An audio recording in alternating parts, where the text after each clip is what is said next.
lately sa mga panghitabo sa atong nasod na ay lindol, na ay bagyo, bagyong Tino, bagyong Uwan, unya murag nanapoy posibilidad nga nanapoy bagyo nga pasuluray. So what lesson we can uh, learn from these calamities? Now, naay mga butang nga atong makita.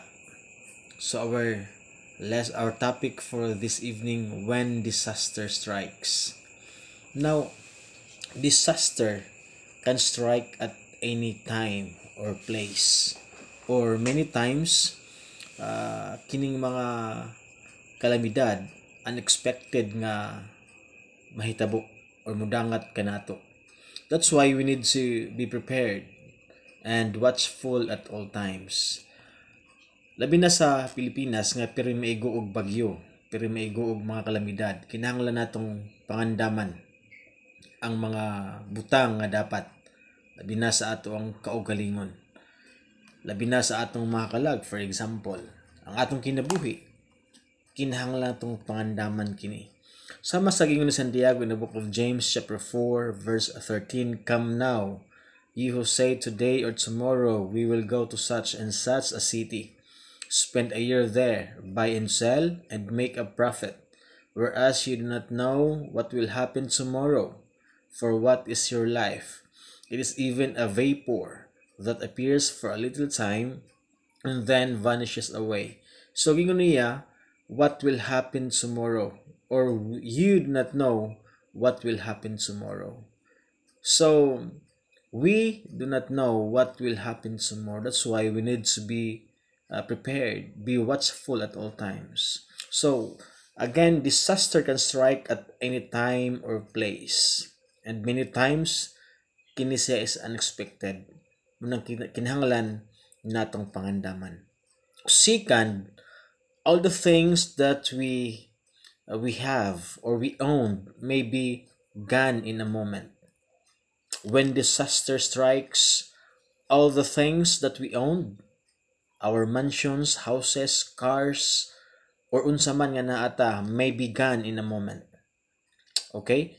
So, mugay nang kinahanglan ang atong kasing-kasing o atong nahuna wala nakafocus sa material things. Though it is hard, it is difficult to see those things were kining destroyed because of typhoon, and yet we hope nga ang atong sentro sa atong kinabuhi dili or wala sa mga butang nga naa aning kalibutan na. In the book of 1 Timothy, let's look at giingon ni Pablo.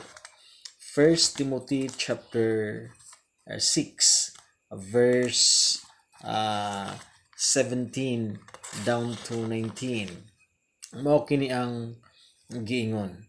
Command those who are rich in this present age not to be haughty, nor to trust in uncertain riches, but in the living God, who gives us richly all things to enjoy. Let them do good, that they be rich in good works, ready to give, willing to share, storing up for themselves a good foundation for the time to come, that they may lay hold on eternal life. So, di ta musalig not trust in uncertain riches, but in the living God. So, ang atong kasing-kasing, o atong nahuna, unta, wa naka-focus sa mga butangan na ata. And third point, mga kabakyard, mga kahigalahan, mga kaigsuunan, when disaster strikes, we should trust God, pray to God, and put our hope on Him. Philippians chapter 4 verse 11 down to 13. Let's look at first Philippians chapter 4. Mo kinanggingon sa verse 11. Magsugod. Not that I speak in regard to need, for I have learned in whatever state I am to be content.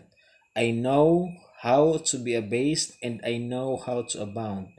Everywhere and in all things I have learned both to be full and to be hungry, both to abound and to suffer need. Verse 13, I can do all things through Christ who strengthens me. So, atong isalig sa Ginoo, whatever may happen on this earth, always remember that God is always in control. Again, the third point, trust God, pray to God, and put our hope on Him. So, when disaster strikes, again, disaster can strike at any time or place. Second, all things that we own may be gone in a moment, but the third thing that we need to consider that we always trust God, pray to God, and put our hope on Him. God bless and good night.